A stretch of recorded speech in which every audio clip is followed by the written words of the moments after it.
Hi, Mr. President. Obamacare, that wonderful, fascinating, supposedly well-intentioned edict, is now 1 year old. We know intimately what's wrong with it, but did they get anything right that we will see as part of a new plan years, decades, centuries from now? Welcome back to Midpoint. Newsmax Deputy Health Editor Nick Tate joins us to talk a little bit about Obamacare. All right, Nick, here you go.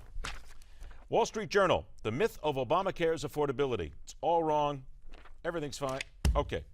The New York Times, the incompetence dogma. So much for Obamacare not working. Everything's fine. It's working great. Why don't you people just go away and shut up? All right, here find the middle somewhere. Well, you know, as David Byrne famously said, facts all come with points of view, don't they?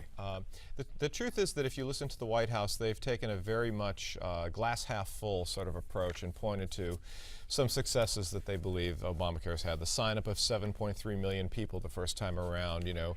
The rate hikes for premiums this year are only about 7.5%, which is far lower than some of the double-digit projections. And the claim that about half $1 billion has been put into these new healthcare website problems to fix them. But if you look beyond some of the sugary tones of those accolades, there really are some significant problems. If you take them one at a time, the insurance increases are only 7.5% lower than people thought for premiums, but that's still adding about $1,200 to a typical family insurance premium a year. That's still a lot of money for a lot of folks, and far more money than the president promised, saying that the rates would actually go down after Obamacare.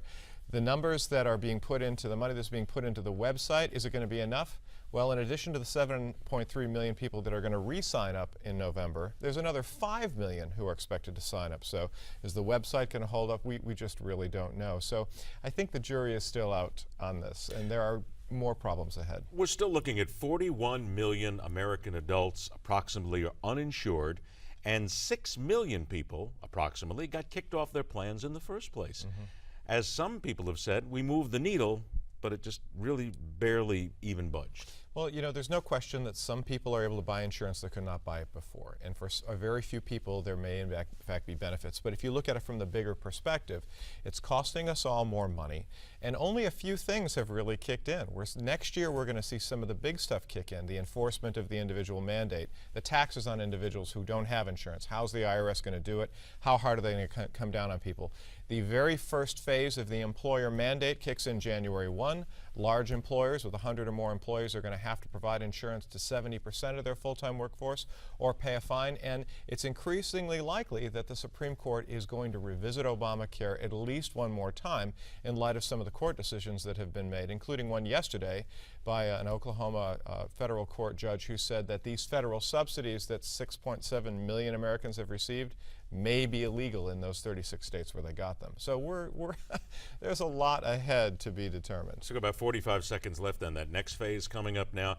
What are going to be some of the warning signs here that we've got problems again as we move into this next phase? Well, I think the big question is going to be, how is the IRS going to enforce the law? How are they going to crack down on individuals who don't have insurance, which is really the key to the law? That's number one. Number two, how are businesses going to respond if they have to provide insurance? Are they going to simply drop insurance and pay the fines, which will leave actually a larger number of people without insurance than before the Affordable Care Act? Or are businesses going to have to absorb those added costs to provide insurance, which could have an impact, a ripple effect on the economy, on jobs, and on many other things that go beyond healthcare? The big question for me always is, what's it mean for consumers? Are we at the end of the day going to be better off or not as a result of the Affordable Care Act? And we just don't know that yet. Is the easiest thing to say, you ain't seen nothing yet? I think that's probably right. Yep. And that's unfortunate, because I don't think that's what people wanted to hear. No, it's true. A lot of uncertainty still. All right, you'll check in with us next week. Good seeing you again, you my too, friend. man. Go ahead, man. Here. Come on, man. All right, be sure to go now to healthradarnow.com to get your special offer on the Obamacare Survival Book. After the break, Nick Tate will prove the benefits of Obamacare by throwing a ball into the ocean with his preferred doctor's name on it, then waiting to see how long before he receives a follow-up call for an appointment. It's exactly what it's like when it comes to getting your appointment. You know it.